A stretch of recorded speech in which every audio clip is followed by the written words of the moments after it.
जब भी atom electrons हासिल करते या खारिज करते हैं तो वो चार्ज हासिल करते हैं।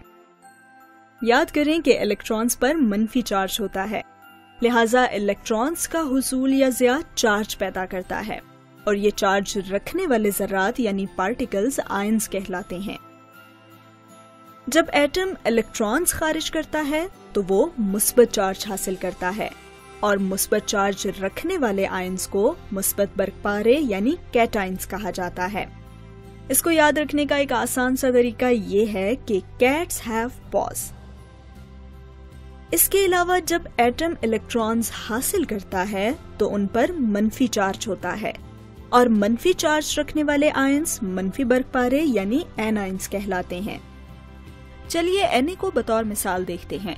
2, 8 और 1 इसकी बरकी साख्त यानी कि इलेक्ट्रॉनिक स्ट्रक्चर है। इसके सबसे बैरूनी खोल में 1 इलेक्ट्रॉन होता है और जब सोडियम ये इलेक्ट्रॉन खारिज कर देता है तो वो मुस्बत चार्ज वाला सोडियम आयन बन जाता है। अलामत लिखते वक्त ये चार्ज सबस्क्रिप्ट के तौर पर लिखा जाता है। इलेक्ट्रॉनिक स्ट्रक्चर का खाका बनाते वक्त इसको स्क्वायर ब्रैकेट में बंद करें और ऊपर दाएं कोने पर इसके चार्ज को लिखें। चलिए अब ऑक्सीजन को एक और मिसाल के तौर पर देखते हैं। इसका इलेक्ट्रॉनिक स्ट्रक्चर 2 और 6 है, लिहाजा इसके वैलेंस शेल में 6 इलेक्ट्रॉन्स होते हैं।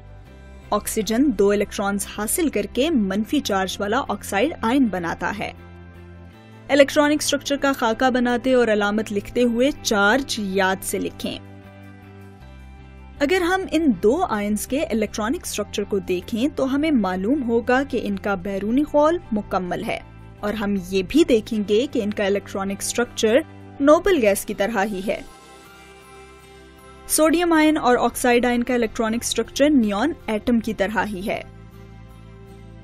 आपका क्या ख्याल है कि क्या अब आप खुद आयंस बना सकते हैं? चलिए कोशिश तो कीजिए, वीडियो को रोकें और कैल्शियम आयंस और क्लोराइड आयंस का इलेक्ट्रॉनिक स्ट्रक्चर बनाएं। Ca का इलेक्ट्रॉनिक स्ट्रक्चर 2-8-8-2 है। ये 2 वैलेंस इलेक्ट्रॉन्स खारिज करके Ca2+ आयन बनाता है, जबकि क्लोरीन का इलेक्ट्रॉनिक स्ट्रक्चर 2-8-7 है। ये क्लोराइड आयन बनाने के लिए इलेक्ट्रॉन हासिल करता है।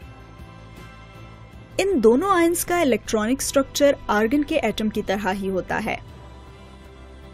क्या आपने इलेक्ट्रॉनिक स्ट्रक्चर का सही खाका बनाया और क्या आपने याद से चार्जेस लिखे? अच्छा, आप ये बताएं कि सोडियम और मैग्नीशियम में क्या चीज मुश्तरक है? ये दोनों धातें यानी मेटल्स हैं और धातें कैटायंस बनाने के लिए अपने वैलेंस इलेक्ट्रॉन्स को खारिज करती हैं। पहले ग्रुप की धातें जैसे कि सोडियम के पास 1 वैलेंस इलेक्ट्रॉन होता है और ये मुस्बत चार्ज वाले आयंस बनाने के लिए अपना इलेक्ट्रॉन जाया कर देता है। दूसरे ग्रुप की धातें जैसे कि मैग्नीशियम के पास 2 वैलेंस इलेक्ट्रॉन्स होते हैं और ये मुस्बत 2 चार्ज रखने वाले आयंस बनाने के लिए अपने इलेक्ट्रॉन्स को खारिज करता है।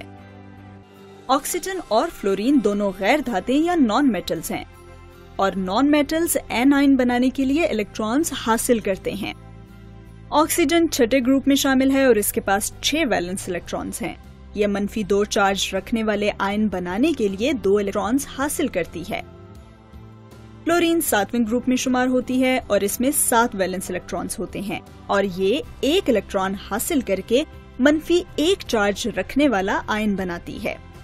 तीसरे ग्रुप के अनासिर या एलिमेंट्स जैसे कि एल्यूमिनियम 3 इलेक्ट्रॉन्स खारिज करके मुस्बत 3 चार्ज वाला आयन बनाती है। 5वें ग्रुप के अनासिर जैसे कि नाइट्रोजन 3 इलेक्ट्रॉन्स हासिल करके मनफी 3 चार्ज रखने वाला आयन बनाती है, जबकि चौथे ग्रुप के अनासिर जैसे कि कार्बन कोवेलेंट मुरक्कबात बनाते हैं। तो इस वीडियो का खुलासा ये है कि आयन इलेक्ट्रॉन्स के हुसूल या इखराज से तश्कील शुदा चार्ज रखने वाला पार्टिकल है। मुस्बत चार्ज रखने वाला कैटायन कहलाता है और मनफी चार्ज रखने वाला एनायन कहलाता है। और जो आयंस बनते हैं उनका इलेक्ट्रॉनिक स्ट्रक्चर उनके करीब तरीन नोबल गैस की तरह होता है।